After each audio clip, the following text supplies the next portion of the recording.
प्रिय मित्रों, मैं ब्रह्माजी भक्त पटना हाई कोर्ट एडवोकेट आप सभी लोगों के लिए कानून की विशेष श्रृंखला में सूचना के अधिकार अधिनियम 2005 पे कुछ वीडियो लेकर आया हूं, जिससे आप सभी को अपने जीवन में कानूनी अड़चनों से विशेष समाधान आप पाएंगे और अपने जीवन में सफल बनेंगे।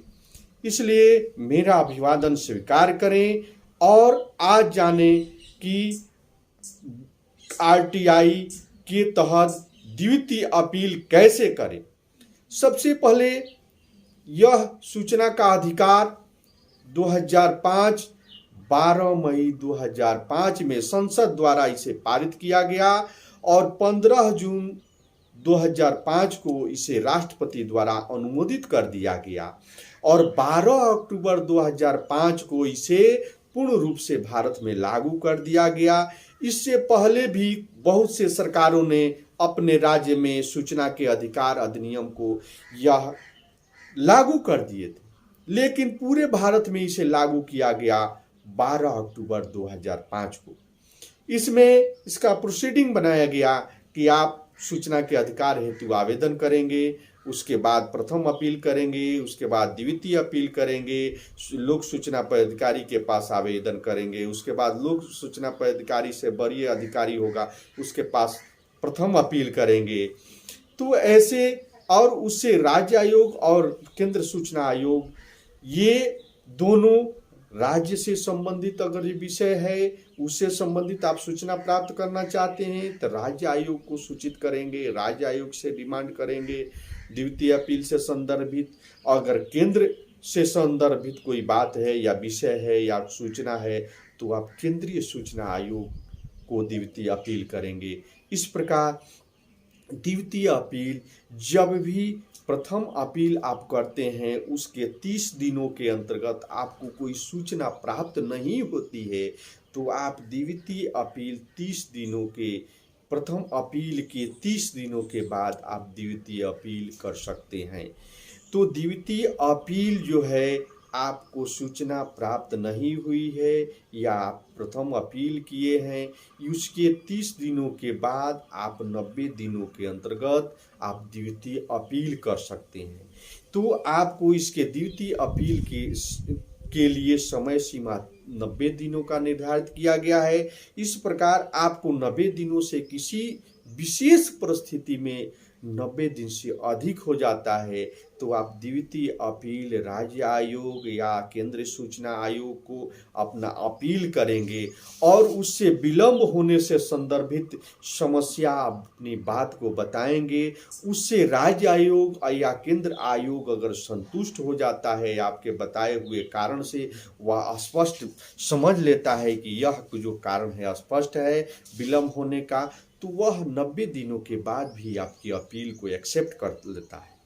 और प्रथम अपील में अगर किसी प्रकार की सूचना स्पष्ट नहीं दी गई है, अधूरी दी गई है या यह कहकर आपको रिटर्न कर दिया गया है कि यह आपसे संदर्भित नहीं है या तीसरे पक्ष का है, तो आप द्वितीय अपील कर सकते हैं। आप द्वितीय अपील में इन सारी बातों को, प्रथम अपील में जो विषयगत बातें हैं उसी को वर्णित करेंगे। द्वितीय अपील में द्वितीय अपील का फॉर्मेट भरेंगे।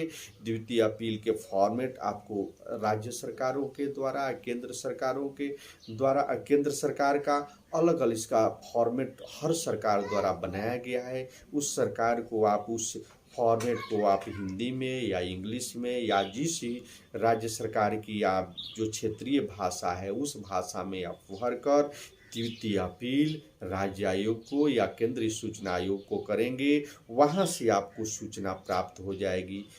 हो सके कि आपको सूचना नहीं मिले, इस परिस्थिति में आप राज्य आयोग को राज्य से संदर्भित बातें हो या विषय हो तो राज्य आयोग को स्मरण पत्र दे सकते हैं और उनको कहें कि मैंने आपको अमुक विषय के संदर्भ में भी सूचना के अधिकार के तहत अपील किया था। अब हमें सूचना नहीं प्राप्त हुई और उससे केंद्र से संदर्भित बातें हो तो केंद्र सूचना आयोग को आप उससे संदर्भित स्मरण पत्र दे सकते हैं। इस प्रकार आपको सूचना के अधिकार के तहत सूचना प्राप्त हो जाएगी।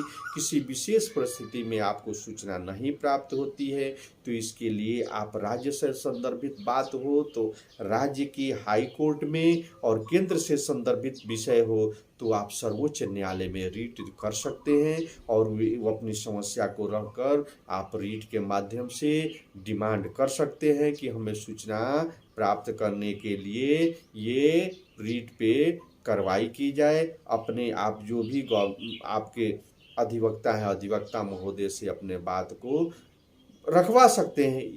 इसे आपको सूचना प्राप्त होना ही होना है, यह बुनियादी अधिकार है, सूचना का बुनियादी अधिकार है।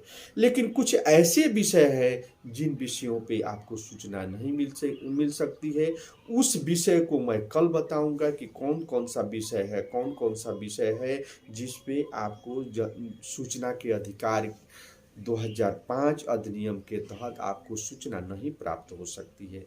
तो प्रिय मित्रों, आप सभी को जय हो ब्रह्मा जी चैनल अच्छा लगे तो इसे लाइक करें, सब्सक्राइब करें, कमेंट करें और आपसे अनुरोध है विशेष रूप से कि आप अपने मित्रों को भी यह वीडियो शेयर करें कि वे अधिक से अधिक कानून के विषय में जानकारी प्राप्त करें और जानकारी प्राप्त करके कानून से संदर्भित जो भी उनकी समस्याएं हैं उसे समाधान पाएं और आपके मित्र भी अपने जीवन में सफल बने। इसलिए जय हो ब्रह्मा जी चैनल पे आप डे बाय डे आएं और इसे जो भी आप कानून से संबंधित रिलेटेड आप नया वीडियो चाहते हैं तो हमारे व्हाट्सएप नंबर पे बताएं और कमेंट करें।